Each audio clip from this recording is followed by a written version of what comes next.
Ho, ho, ho.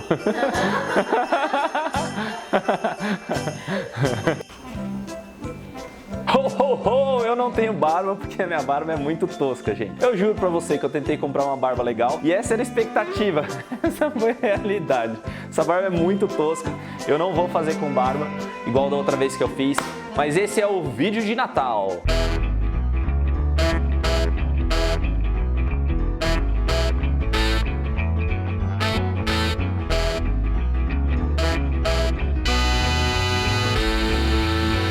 E nesse vídeo de Natal, a expectativa é eu passar um pouco de vergonha, sim. Eu queria passar vergonha com a barba caindo, eu não conseguindo falar e tal, mas pelo menos eu vou ficar com esse óculos que ele tá meio torto, eu não tô conseguindo enxergar direito, ele fica meio embaçado. E esse pompom aqui que é torto também, tá, gente? Esse chapeuzinho aqui meio tosco. Mas é tudo pra vocês. A ideia de hoje é falar sobre expectativas para 2020 no mundo do marketing digital. E tentando aí prever o mundo, sei lá, com a bola de cristal, jogando cartas, jogando tarô, sei lá, dormindo e sonhando com como vai ser o mundo em 2020, sei lá, o nome que você quiser. Eu fiz aqui uma listinha de coisas que eu acredito que vão impactar em 2020. E eu poderia começar dizendo para você que 2020, né, ainda não vai ser o ano da busca por voz. Eu acredito fielmente nessa grande, vamos dizer assim, que os grandes centros de pesquisa, McKinsey, Nielsen, esses caras todos falaram, até 2020, sei lá, 40%, 30% das buscas serão feitas por voz. E a gente tem visto que realmente o hardware ainda não está preparado e a interface humana, ou seja, as pessoas ainda não estão preparadas para fazerem buscas através só de comando de voz. Então hoje a gente até tem a Siri, tem ali o Google Assistant, que tem o Alexa, que você pode jogar alguma coisa ali, mas a experiência ainda não é boa, né? Eu posso dizer que a coisa mais chata do ano de 2019 foi o meu Google Assistant abrindo durante momentos que eu não pedi, né? Tô ali conversando com alguém e aí ele fala, não entendi o que você falou, você tinha que repetir. Eu não sei quantos de vocês tiveram essa experiência em 2019, coloca aqui no comentário. Tiveram várias vezes que a gente tava fazendo reunião aqui e tinha o Henrique que estava com a gente sempre, e toda vez, a hora que eu estava falando, abria o assistente de voz do celular dele, simplesmente do nada. Eu acredito que ainda talvez seja uma tecnologia igual quando falaram muito sobre a visão do iPhone, a visão do BlackBerry, né, lá atrás, que eles eram celulares fora do seu tempo. Então, até onde eu soube, né, até onde eu lembro, se não me falha a memória, a BlackBerry lançou um celular sem keyboard, né? Naquela época o BlackBerry era, pelo tecladinho ali, era magnífico. E ele era tipo um iPhone e a galera falou, nossa, todo mundo precisa de um teclado. E aí quando o Steve Jobs lançou o celular novamente, ele realmente impactou o mercado. E até a piada da galera, eu lembro que foi uma piada do Steve Ballmer, da Microsoft, que ele falou, quem que vai querer um celular que não tenha teclado? Né? Então esse foi um dos momentos onde eu lembro de que talvez a tecnologia estava fora do seu momento. E eu entendo que a tecnologia de busca por voz está fora do seu momento. Mas a gente vê boas aspirações, começaram as grandes conversas sobre a internet 5G no Brasil. Deve ser liberado por volta de 2021 leilão dessa camada, né, onde a gente vai ter a possibilidade da internet 5G ter uma internet muito mais rápida, muito mais em tempo real, né, uma velocidade absurda, e aí dispositivos que a gente está acostumado no dia a dia, como os sistemas, né, inteligentes, vamos colocar assim, que a gente pode interagir, carros, sei lá, geladeira, televisão, eles vão ter um nível de conectividade com o mundo, com o nosso mundo, muito mais acelerado, muito mais interessante. Então eu acredito que ainda não será digamos, o ano de busca por voz, especialmente porque a gente fala a língua portuguesa. Se eu estivesse falando inglês, né, se a gente estivesse nos Estados Unidos, talvez 2020 seja o ano onde a gente vai ver um aumentozinho. E aí a gente traz para o mundo do marketing digital, que é o seguinte, as pessoas estavam muito preocupadas, como vai ser o marketing digital com a busca por voz? Eu acredito que ainda a gente tem um delay, talvez de 3, 4 anos ainda, mais ou menos, até a busca por voz virar realmente uma coisa que a gente usa no dia a dia. Tá? Isso é talvez um chutômetro mesmo, mas não acredito que ele vai ser de curto prazo, então não temos que mudar nada. O que está mudando são sistemas como os sistemas do Google. Tá? Cada vez mais o Google está utilizando machine learning, inteligência artificial para aprimorar seus algoritmos, e esse ano foi o ano da mudança mais drástica que eu já vi dos últimos anos do Google, que foi a implementação do BERT, né? Nós gravamos aqui no canal um episódio só sobre o BERT, né? B-E-R-T. Você pode conferir aqui nos cards, vou deixar aqui nos cards para você dar uma olhadinha sobre esse update, que basicamente ele veio para entender um pouco mais, não só de palavras, que o Google já entendia, o contexto palavra, então tipo, a palavra jaguar ele entendia que era um animal, entendia que era um carro, mas agora ele entende o contexto em volta digamos, desse parágrafo. Eu estava estudando um pouco sobre isso e teve um anúncio específico, né, uma frase específica do John Miller falando que o Google está utilizando o BERT não só para entender melhor a pesquisa que o usuário está digitando, mas ele também está utilizando o BERT, né, o sistema em si, para poder entender melhor o conteúdo das páginas. Então a gente vê que cada vez mais o Google está tentando entender o sentido dos textos, né? E qual é a otimização? A galera fala, qual é a otimização para o BERT? É você escrever para pessoas, né? Então, para quem sempre focou, não, vou fazer escrever com mais densidade, menos densidade, com um textinho mais amarrado para o Google entender melhor, cara, isso aí vai ser um problema para você, porque o Google está cada vez mais mirando no usuário, tentando entender o comportamento do usuário e avaliar quando o usuário entende que a informação é boa ou não. Então, para mim, a visão do trabalho de SEO vai ficar cada vez mais complexo, se já era complexo no meu modo de ver, comparado a quando eu comecei com SEO lá em 2004, que era super simples, era muito fácil de colocar o conteúdo, escolher palavras-chave e seu site ranqueava muito rápido, para o que a gente tem hoje, que é entendimento de sentimento, de contexto, né? Então a gente precisa trabalhar melhor no que a gente vai colocar, do que a gente vai emanar, e a gente como agência de marketing, a gente tem que entender que qualquer textinho não é mais aceitável, a gente realmente tem que dar profundidade e qualidade na informação, do contrário, o próprio Google já vai entender que não é um conteúdo de boa qualidade. Na parte Google Ads, né, eu vejo que a gente vai ter uma grande oportunidade de continuar explorando o Google Ads para produtores de conteúdo, então uma onda dos infoprodutores aí que vieram trazendo cada vez mais o uso de anúncios. Super abraço para o meu amigo Pedro Sobral, que veio junto com o Mário Vergara trazendo, né, um empurrão muito maior de utilizar anúncios no Google, principalmente na rede do YouTube, como sendo um grande driver de tráfego para produtores de conteúdo. Eu vi que 2019 foi um ano de extrema intensidade, mas eu acho que agora em 2020 vai se popularizar cada vez mais. Eu não tive boas experiências, eu não sei se você testou nesse ano. Coloca aí nos comentários se você testou colocar anúncios no YouTube Ads e se funcionou. Para mim não foi uma coisa legal, não é uma coisa que está no meu radar de 2020 continuar fazendo, mas a gente pelo menos testou, né? E também eu vi umas novidades vindo do mercado americano de geração de lead, né? O Google está implantando e testando em beta capturas de lead direto na página de resultado de busca. Então, digamos que você pesquise lá, como fazer sua empresa vender mais, que é o nosso e-book. Eu poderia colocar um anúncio direto com a captura, com o nome mais e-mail da pessoa direto na página de resultados. Se isso vier pra gente, aí depende do Google liberar isso para todo mundo ou não. Se isso realmente vier pra gente, a gente vai utilizar na estratégia de inbound, assim, super bem feito. Algo que já tem no Facebook Ads, que é o Lead Ads, e já tem no LinkedIn também, que é o Lead Ads. O Google ainda está demorando para soltar isso como uma funcionalidade e eu acredito que ele está atrás nessa sensação e logo logo ele deve liberar para todo mundo, porque ele está perdendo dinheiro para o Face, está perdendo dinheiro para o LinkedIn, que permitem esse tipo de interatividade. Falando de Face, eu vejo cada vez mais que a gente precisa analisar a nossa audiência. Eu estava voltando de um voo recente e eu estava ali esperando na fila, né, para poder sair, e estavam dois senhorzinhos, né, uma senhora e um senhorzinho ali do lado, e tinha uma galera mais ou menos da minha idade que estava à minha direita, e enquanto o avião, né, a gente não conseguia descer, todo mundo faz o quê? Mexe no celular. Eu olhei eles, os dois estavam onde? Qual rede social? No Facebook. Enquanto o pessoal mais ou menos da minha idade estava no Instagram. O que eu entendi por aquele olhar rápido ali?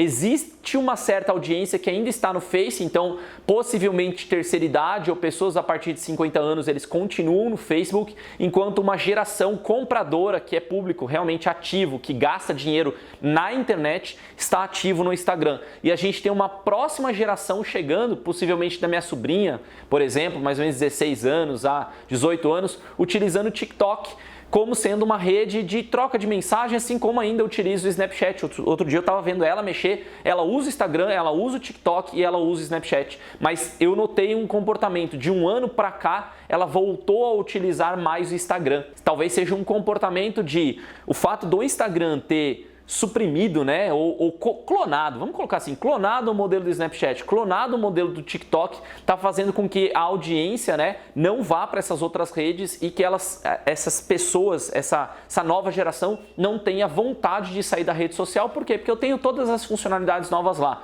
O que normalmente essa nova geração sai é para ser disruptivo, são os early adopters, eles vão para outras redes sociais para testar, mas se essa rede social não se consolida, eles continuam no mainstream, onde realmente está todos os amigos deles e tudo mais. Então, o que eu estou observando, e você pode observar talvez dos seus sobrinhos, suas sobrinhas, olhar nas festas agora de final de ano, que rede social que eles estão usando, o que eles mais usam. Não quer dizer assim, que eles estão usando TikTok para fazer um pouco de gracinha, gravar um videozinho e tudo mais, é uma coisa. Agora, o que é que eles estão usando para se comunicar com os amigos? E aí, para se comunicar com os amigos, a gente continua tendo ainda a informação do WhatsApp, né? O WhatsApp continua sendo uma ferramenta de comunicação bem agressiva, onde a gente tem basicamente em todos os celulares, só que nesse ano de 2019, talvez o segundo semestre foi o ano onde teve um crescimento muito grande do Telegram. E eu também criei o meu canal no Telegram, o Agents Valley, que fica para outro momento aqui, fica para outro canal onde eu falo sobre agência, mas eu criei um canal para ter mais comunicação com a minha audiência e eu vi vários players abrindo o Telegram e todo dia eu vejo alguém novo que está na minha rede de contatos, na minha rede de telefone, entrando no Telegram. Sempre aparece ali a mensagenzinha, fulano entrou no Telegram. Eu acredito que a hora que eu ver assim, minha sogra abrindo e falando assim, Dona Zita entrou no Telegram, eu vou falar que o Telegram é mainstream, tá? Por quê? Porque eu acredito que ela entrou, ela vai instalar esse aplicativo para poder consumir alguma informação. Então eu acredito que 2020 vai ser um ano muito mais ativo do Telegram, onde ele vai ter mais market share, mas ele não vai roubar a atenção do WhatsApp, ele simplesmente vai ser mais uma camada para a gente poder entrar com informação. Puxando um pouco da linha de conteúdo, o que eu entendo que conteúdo a gente tem que trazer? O conteúdo vai ser cada vez mais sobre pessoas e menos sobre o canal que a gente está trazendo. Mas ainda assim, a gente tem que entender que cada canal, né, que a gente está falando nos últimos anos, mas vai continuar sendo uma visão de que cada canal tem um jeito do seu conteúdo, mas eu tenho que entender a intenção do usuário em cada um dos lugares. Então, por exemplo, não é porque eu estou fazendo um vídeo que eu vou colocar no Instagram e no IGTV, né? Inclusive, IGTV, eu acho que todo mundo tinha falado que ia ser o The Think, né? A grande coisa de 2019. Continua sendo um fiasco, eu acho, não sei você, mas para mim é um fiasco. Eu acho a experiência de IGTV horrível, horrível. Você clica lá no vídeo, você não consegue voltar, você não consegue passar e é estranha. Então, toda vez que eu vejo um vídeo de IGTV, eu não assisto, eu faço questão de não assistir. Ele não conseguiu roubar o espaço do YouTube e, pelo contrário, ele só me deixou mais frustrado. Então, hoje, quando eu vejo uma experiência no IGTV, um conteúdo no IGTV, eu ignoro e procuro para ver se a pessoa tem um canal no YouTube, porque normalmente o vídeo do IGTV está postado também no YouTube. Eu entenderia que talvez o IGTV não seja, a não ser que eles consigam fazer uma interação mais fluida, né, dentro da plataforma, mas hoje não é uma coisa que eu entendo como lógica, mas o que a gente precisa entender é que os vídeos que a gente coloca no feed do Instagram, a gente precisa olhar e ver, pô, beleza, a galera tá consumindo de que forma? Esse ano a gente fortaleceu ainda mais os famosos nuggets, né, que são esses pequenos vídeos com legenda, porque como a pessoa consome, ela normalmente não tá escutando, ela não tá com áudio ativo. E eu também não sei, você coloca aqui no comentário, você olha o seu feed com áudio ativo ou não? Tá, então coloca aqui, porque a maioria provavelmente vai estar falando o seguinte, não, eu não uso com o áudio ativo, né? Eu tô ali mexendo, se eu quiser ver alguma coisa, aí eu clico para ativar o áudio. Então por isso que a gente tem que legendar. Já o IGTV não, o IGTV é comum você colocar um vídeo, é comum, tá? Você colocar um vídeo sem legenda. Mesma coisa no YouTube, você não coloca legenda, se a pessoa quiser, ela ativa a legenda automática ali e aí ela pode assistir. Então a gente precisa entender como que a gente posiciona o nosso conteúdo para consumo. E também acredito que a gente pode explorar ainda mais a forma de conteúdo textual, não só através de e-books, não só através de PDFs, mas reforçar que o tráfego orgânico para blogs ainda é uma coisa que existe demanda, existem pessoas buscando na internet e você precisa continuar alimentando de forma com qualidade para os usuários. A grande aposta de 2020 é que podcast seja o ano nesse próximo ano que está entrando, né? Então a gente viu uma volta do crescimento do podcast. Eu vim de uma geração que fez podcast por um certo tempo. Eu fiz o Mastercast, eu fiz o Searchcast durante muito tempo do começo da jornada do trabalho de SEO, por volta de 2010, 2012, 2014, algo assim, uns 4 anos mais ou menos de podcast. E aí a galera parou de utilizar o podcast para começar a utilizar vídeo.